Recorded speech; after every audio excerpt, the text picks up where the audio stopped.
इस देश का मिडिल क्लास कमर तोड़ मेहनत करता है, लेकिन इस मेहनत के बावजूद मिडिल क्लास गरीब हो रहा है, अमीर नहीं हो रहा। जितने डेटा का पैसा हमसे लिया जाता है उतना डेटा हमें यूज करने दिया जाए, वो एक्सपायर ना हो। ये हमारे मेहनत के पैसे से खरीदा गया डेटा है। Sir, I demand in this August house to make paternity leave a legal right in India. Sir, third मेरा प्रपोजल है no bank charges for not maintaining minimum account balance. खाने में खतरनाक मिलावट का मुद्दा, फूड अडल्ट्रेशन का। सर, आज मैं प्री पेड प्लान के जो मोबाइल यूजर्स हैं उनकी ओर से दो समस्याएं उठाना चाहता हूं। सर, पहली समस्या है कि रिचार्ज खत्म होने के बाद आउटगोइंग के साथ साथ इनकमिंग कॉल का भी बंद होना। दूसरी समस्या जो टेलीकॉम ऑपरेटर का 28 दिन का मंथली रिचार्ज। इस जीवन में दो ही चीजें निश्चित हैं, डेथ यानी कि मृत्यु, और दूसरा है टैक्स। 1 केजी अगर एक्सेस बैगेज हो जाए तो फ्लाइट आपसे हजारों रुपए का किराया वसूलती है, लेकिन कई घंटों के डिले के लिए क्या फ्लाइट हमें कॉम्पनसेट करती है? इंडियन पेपर लीक हमने देखा, देश भर में देखा कि कैसे पेपर लीक हुए, क्या उसमें माफियाओं का राज रहा और कैसे बच्चों का भविष्य आज अंधकार की कागार पे खड़ा हुआ है। क्योंकि एयर पोल्यूशन का सारा दोष देश के किसान पर मढ़ा जाता है। आज मैं उस किसान की आवाज उठाना चाहता हूं। सरकार से मांग करता हूं कि हेल्थ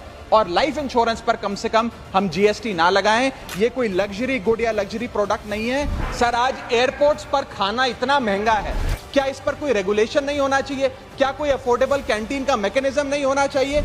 सर, मैं बात कर रहा हूं जोमेटो और स्विगी के डिलीवरी बॉयज की। सर, आज मैं इनका दर्द सदन में रखना चाहता हूं, और ये 10 मिनट की डिलीवरी का जो जुल्म है इसे समाप्त करना चाहिए। कहीं कैशलेस इलाज अचानक मना कर दिया जाता है, महीनों तक फाइल लटकाई जाती है, रीइंबर्समेंट नहीं मिलता।